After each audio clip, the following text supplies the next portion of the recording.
Recently, I decided to do something new and capture an asteroid for the first time.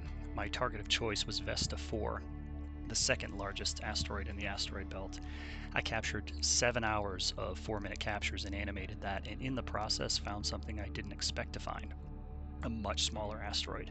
I'm going to take you through my process right now and how I got there.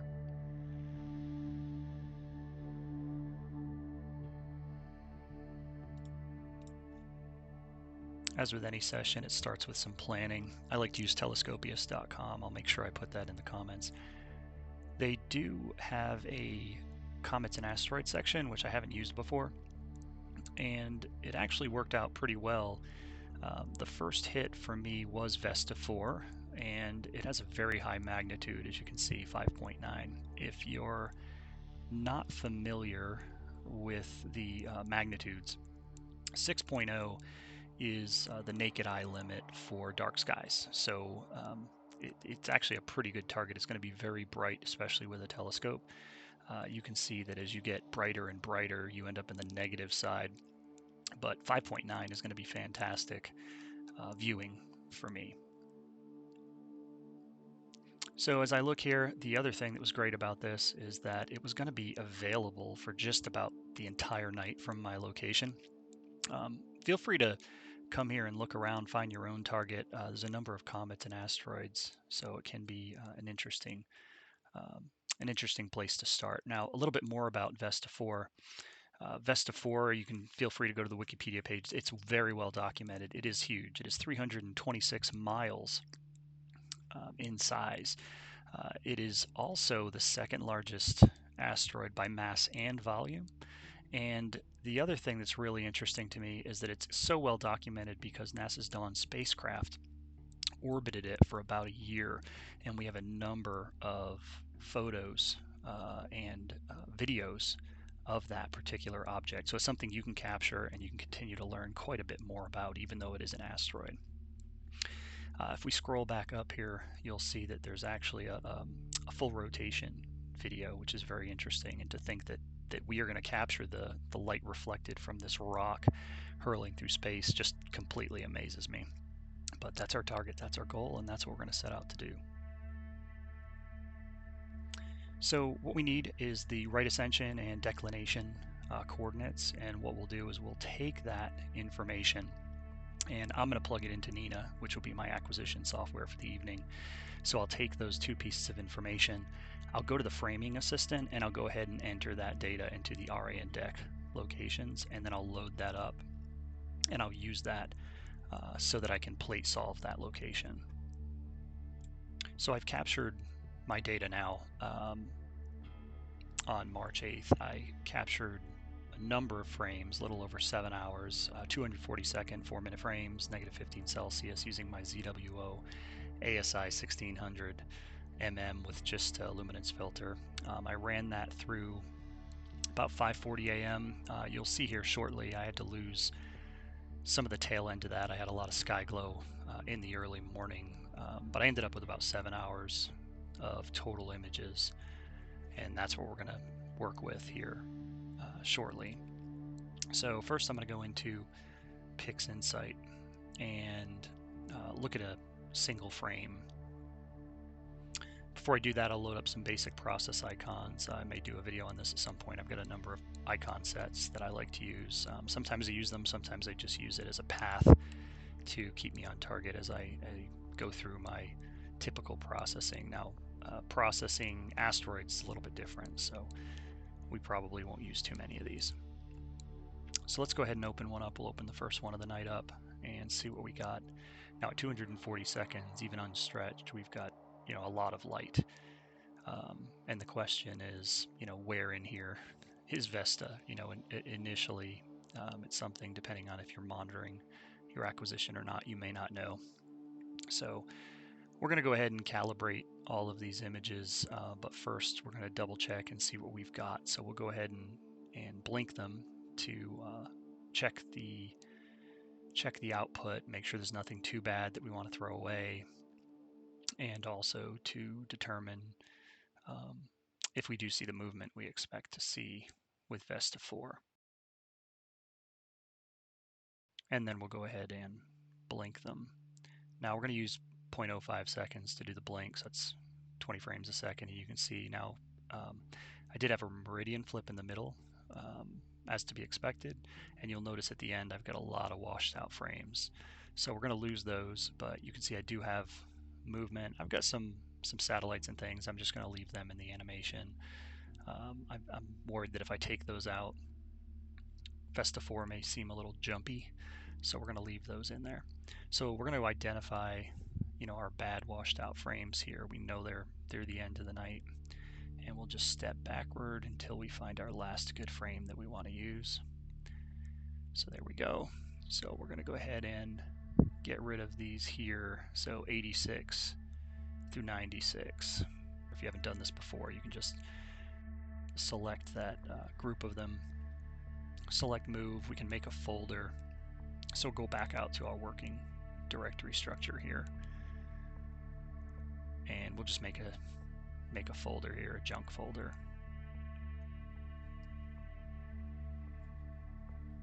And then I'm going to go ahead and drop those in the junk folder. And then we can go ahead and get rid of those. So we'll just uncheck them and go ahead and run through it again. And again, we still have our meridian flip here. We'll deal with that in a minute, but the frames that we have remaining look pretty good, so we should be able to continue. Now let's go ahead and calibrate our frames. So we will go to Process, All Processes, Image Calibration. And we're going to do a basic calibration here. So we'll add all of our files, the lights that we have remaining. Remember, we moved the ones we didn't want out into junk, so we're just going to go into our light frames here that are remaining. So we grab number 1, we select Command A on the Mac here to select them all. We'll dump them in, and we'll go ahead and we'll put them to a cal folder. We don't have master bias with my camera. We do have a master dark, not for 240 seconds, but I do have a 300-second dark. That'll work for our purpose. So I'll go ahead and grab that, and then we'll grab our master flat that I have for my luminance filter. And we should be able to calibrate.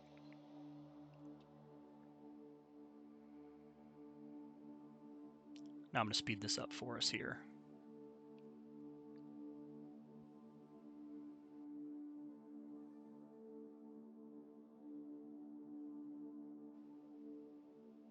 So now that calibration is done, all of our frames should be calibrated and be in the cal folder. So what we can do next is we can star align these frames. So we'll go ahead and star align them.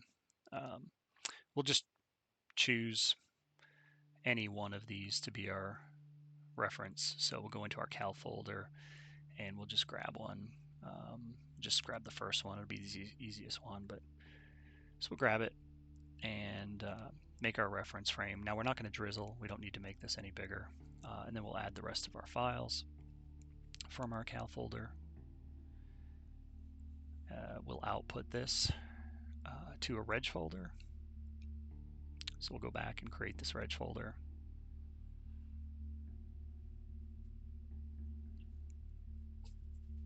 And we'll go ahead and output them.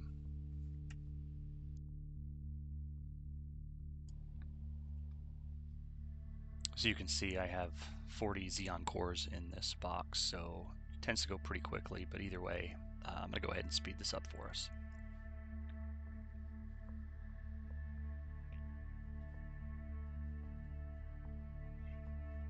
Alright, star alignment is done. Now that we've got that completed, we can blink these registered images one time, take a look and see what we've got.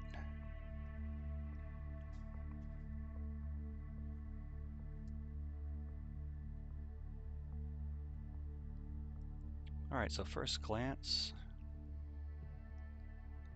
we'll run through and you can see we've got some cropping artifacts, but our meridian flip has been resolved. The alignment looks pretty good, and you're looking at 7 hours of movement of Vesta4. So now we're going to start some processing. And to do this, I'll open a single frame. And what we'll do with that frame is we'll perform some tasks on that frame, but what we're going to do is we're going to end up dropping that into a process container, and I'll show you how to do that. So first we'll start with dynamic crop. If you remember, we had some edges that we lost during alignment, so we're going to head and crop all of these sides off here. That looks pretty good. We're not going to perform this crop yet, we've just set it up.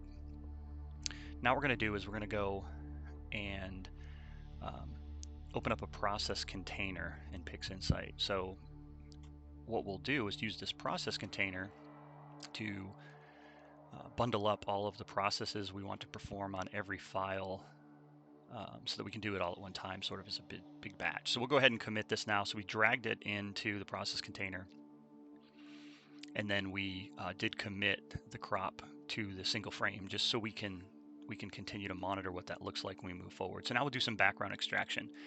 For this purpose, we're just going to use ABE, automatic background extractor. I don't think it needs to be any more complex than that. We'll do subtraction to get rid of some of that night glow. We're going to go ahead and get rid of the background model, and we're going to replace the original image. And again, we're going to drag that into our process container as the second step. And then we'll go ahead and commit it to see what it looks like, because if it doesn't look good, we'll remove it and rework it. So it looks pretty good, but we're going to go ahead and stretch it.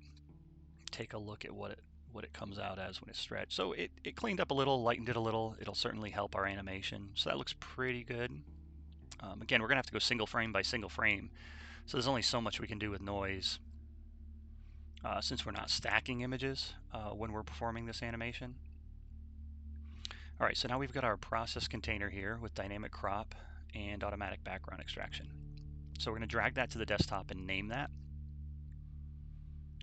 So we'll give it a name here, and I usually start my process containers with PC underscore.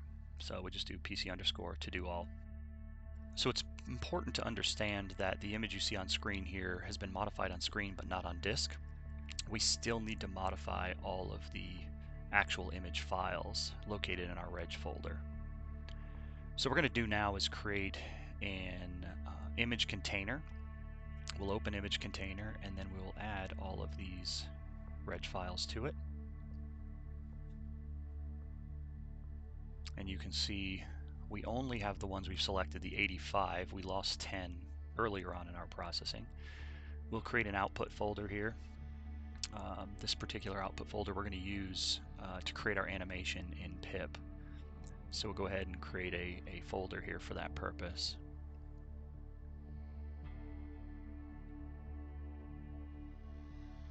And we'll select it. And we'll leave everything else the same. The naming is fine. So we'll go ahead and drag that to the desktop and rename that as well.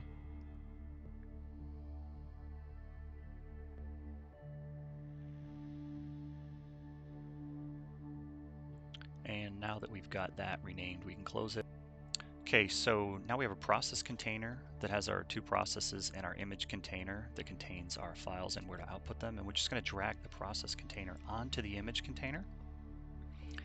And you can see that the processes start happening sequentially, picture by picture. If we monitor the output folder, we can see as they are edited, the edited images, cropped and background extraction performed, are dropped into this folder. So we'll speed this up.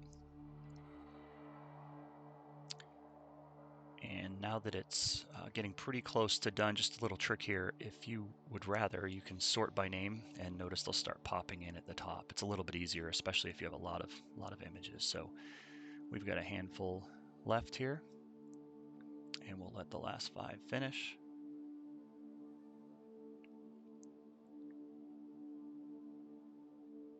And once they're done, we now have all 85 of our images cropped and background extracted. So we can go back in and blink them. And what we're going to see here is that our images should have been modified as expected, right? We shouldn't see the cropping artifacts anymore. We should have background extracted, so they should be a little bit cleaner. and we'll take a look at that. When we animate this in Blink, there's a few options. We're going to use 0.05 seconds, which is 20 frames per second. I think when we get into PiPP, we will actually slow that down just a little bit. But let's go ahead and take a look. We should see a nice cleaned, aligned, no edges, and we can see the movement. So that's 7 hours of Vesta 4. Now there are a couple other things you can do with Blink a lot of people don't know that can be pretty handy. So everything that's loaded up in Blink, you can actually crop those. So there's a scissor icon at the bottom you can use to crop the images and then output all of those images cropped. So it's another sort of shortcut to dynamic cropping. There's also an animation output option, a movie output option in the bottom right, right there. So we're going to use that, but we're not going to use it to create the animation. We're actually going to use it to output the files we need for the animation, because these right now are in a format that PiPP isn't going to want to use. So we're going to output them in another format, and this is kind of an easy way to output stuff. Now I don't have FFmpeg loaded, so that part of it will fail, but it actually does the file conversion first. So we'll set an output file folder, and once the output file folder is set, we can select it, and then we're going to go say how we want to output these. And we're not going to use PNG, we're actually going to output them to JPEG. PNG probably would be fine. I'm just going to show you you can make modifications here. There's a lot of other things you can do if you can find the documentation. So again, we're going to go ahead and run this, and we're going to speed it up, but you can see the conversions are actually happening. So we're outputting all of these frames as JPEGs, and we'll speed it up, and you'll see right at the very end here we have an error because it can't create the movie, right? Because I don't have the supporting file loaded, but that's fine. We're not going to use that. So we're going to close that out. We've got all our JPEGs exported. We've got them in our folder. So now if we want to look at them quickly, we can kind of look at them in Windows and see that the JPEGs are outputted the way we wanted. That's fantastic. So now we're going to go into PiPP. So we start PiPP up. Make sure you've got the files in the right order. So I've got them from 1 at the beginning at the top down to 85. We'll drag them in. It'll automatically go to join mode, which is fine. For our animation, we can see Vesta 4 here. But we'll start stepping through PiPP, and I'm not going to go through everything here. I might do that in another video, but you know, there's not a lot that we need to do here. There are a couple modifications I'll specifically call out for our purposes. These are monochrome images, so we don't really need to do much from that perspective. We're not doing anything with color. We don't need any tracking. We're properly aligned. We don't want to cut anything. Now we are going to shrink down our images a little bit here. If you look at the size of this frame, it's very large, so we're going to shrink it down to a 1080, and we only have to change one of those since we are going to keep the aspect ratio consistent. We'll go over to animations. So we do want to play it in forward order, and we're going to repeat the final frame on every forward play a couple times here. So we do want to kind of pause for a certain number of frames at the end of its movement, and then we do want to keep repeating the sequence. Now this really only matters for AVI. You'll see here in a second when I change it from AVI to animated GIF that when we pop back over, we won't have that option. Set our frame rate here. We're going to change our frame rate down to 15 frames per second. We're going to leave it at good quality. And just going back, looking at the animation, notice that repeat is there, but it's going to repeat forever. So we'll go ahead and start processing. And this can take a little bit, so we'll speed this up. And now we have an outputted Vesta 4 7-hour animation. So let's take a look at this. Now this is what got really interesting for me. We see Vesta 4 here, but after I did this, I noticed this little guy up top here, which I didn't expect, and you might have to look close to see him, but there's something else moving in the frame in roughly the same orbit, and that was really interesting to me because I really was only anticipating catching Vesta 4. And honestly, I think I got lucky here because I did 240-second frames, which some people would argue was too much for that bright of an object. But what we're going to do is we're going to plate solve this to get some data so that we can maybe try to track down what that object is. So to do that, I'm going to use astrometry.net. And I could plate solve other ways, but this is going to be the easiest way while I was at my computer to plate solve and pull out the components that I need, specifically right ascension and declination. So you can see it's plate solved. If I go to the annotated tab here, I can see that it identified 2 of the stars, which I can use to get my bearings here as I jump into Stellarium. So let's go into Stellarium. And not every object is in Stellarium, so we're going to have to do a couple other things here.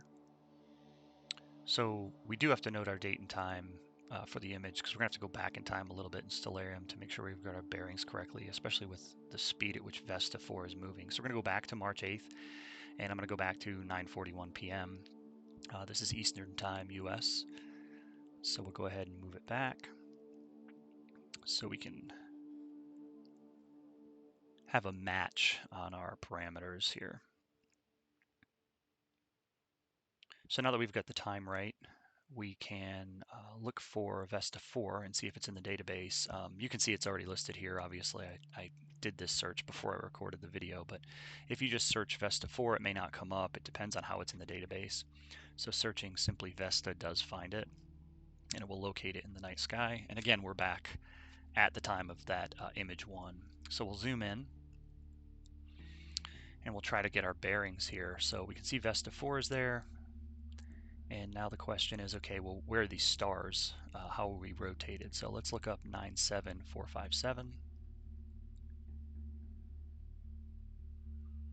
And again, depending on the database, it'll show up a couple different ways. We'll see it is an HD 97457, and we can see where that is. Vesta4 is still labeled on screen. Now let's look for 97644. We can see that as well. And now we know where our 2 stars are. So we've got the bottom star there. We've got the top star, and then we know where Vesta4 is, and we know from the animation that Vesta4 tracks up towards 97457, right? And that's nearby where our smaller object is as well. So it's important now that we have our bearings, we could probably go a little bit further into this. Okay, so where do we go next? Well, we're going to go to JPL. So the Jet Propulsion Laboratory Solar System Dynamics website has a lot of really great tools. Specifically in this case, we're going to look for a small body identification tool, which they hide way down here in the middle of a paragraph. But if you go there, and I'll put a link in the description, you can set these parameters. So we're going to set our observation time. So we know that it was March 8th at 9:41 p.m. or we'll use 9:46 here, it doesn't really matter, we're close enough. We are going to set a local city here, so we'll select the state. I'm in Georgia, and I'll select Alpharetta. It's close enough, it's not where I am, but it's nearby, so we can use that as an observer location. Now this is where it gets a little bit tricky. You got to pay attention to the notes on the right. We want to set our RAN deck, and we're going to use the RAN deck from the Platesolve. And you have to put it in the appropriate way. So we'll go ahead and enter that data as expected here. And then in the second set of options here below this, we're going to make sure that we are putting the data in as a width. Right, so we're not putting the corners in, we're putting widths. You need the W and then the widths, and we're going to use the widths from the Platesolve as well. And it's important to understand that this is in arc minutes, so you got to put it in the right field, right? So you don't want it to be in arc seconds or something like that. So we're going to make sure we put it in the right place here. And we're going to set our time reference to J2000, and we're going to see if JPL can help us sort out what's nearby. Based on these coordinates. The final field that they want you to enter data for is observer constraints. I'm not going to change anything here. So we're just going to use those settings, and then we're going to click Find Objects, and the results actually come back fairly quickly. from JPL,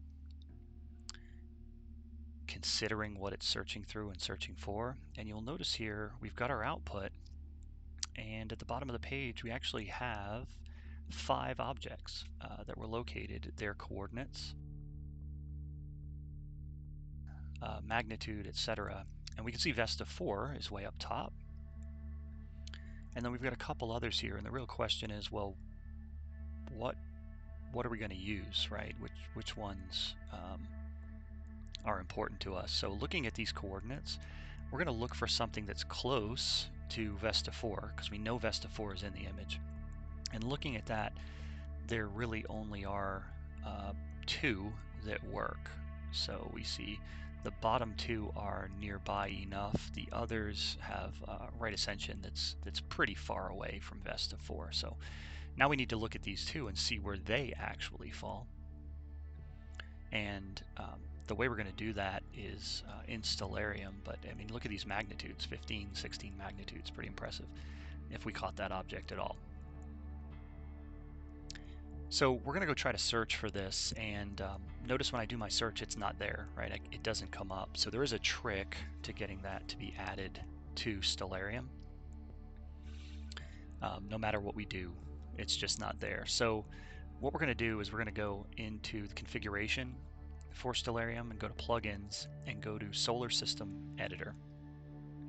Now once you're in the Solar System Editor, you're going to click Configure and go up to the Solar System tab and go ahead and do an import. Now from here, go to Online Search and enter the object you'd like to search. Here we'll look for our 3906, and we can see it's been found. So we can click it and click Add Object. And now we'll search for the second object, 19743. We can see that's found as well. Now I'd already added that one, so notice it says update, but in your case you would be adding it. We'll close that out, and we've added those objects to our database with current information. So we'll go to the search window, and notice the last thing we added is already here, but just to show you, you can enter it in. It will be found in the database now. And then let's look where this object is. It seems to be in the exact spot that we are looking for our small asteroid. Remember, Vesta is going to take that path upward towards the other star, the top star in our image, and we can now see that our asteroid is added, and it does appear to be in the correct location. Let's go look for 3906 and comparatively see where that one lies. And in this particular case, it looks pretty far off. It's nowhere near Vesta or our stars, so we can rule that one out. So I think we've identified our mystery object by using the JPL databases. In this particular case, it looks like it's a very small asteroid, 19743, and we can see it there, and it's in the appropriate location and the appropriate path. So again, I set out to find Vesta4, and I ended up finding a second object, which is a much smaller asteroid.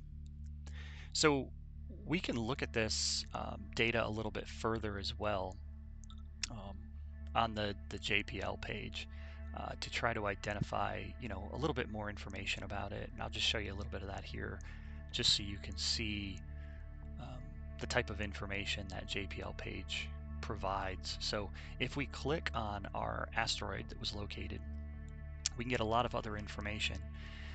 And one of the pieces of information that is impressive to me is that this was first discovered in 1980, so it's really not that long ago. It's been in the database for about 40 years. Additionally, look at the size of this object. It is only 6 kilometers in size.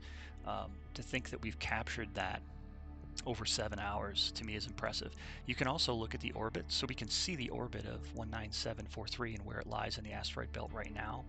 And if you notice where that happens to be out there on the left, we can actually go back and we'll compare that orbital diagram to Vesta's to see if it is in the right location. Again, just further confirmation. We certainly have all the same data here for Vesta4 as well. we can see that Vesta 4 is much larger, right? 525 kilometers as opposed to just 6 kilometers. We'll look at the orbital diagram. And again, notice where it is on the left, it is in exactly the location we would expect nearby 19743. So these JPL databases are absolutely amazing. You have to know where to find the database and what data to enter. But if you ever have an errant object or an unidentified object in your view, you can definitely use that to identify what you're looking at. And for me, this was just absolutely amazing that I could find, go looking for a 300-mile object and find a second one that was much smaller. So I hope you enjoyed watching. I hope you learned something. I hope you found some databases that you can use in the future. And I'm just going to leave you with this image. Thanks for watching. Come back again another time.